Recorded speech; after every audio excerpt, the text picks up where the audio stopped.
ఎన్ని తలచినా ఏది అడిగినా జరిగేది నీ చిత్తమే ప్రభువా, జరిగేది నీ చిత్తమే. నా ఇంటి దీపం నీవే అని తెలిసి, నా ఇంటి దీపం నీవే అని తెలిసి, నా హృదయం నీ కొరకై పదిలపరిచితి.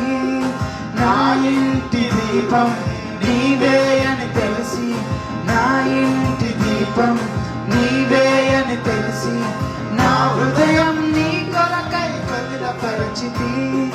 ఆరిపోయిన వెలుగు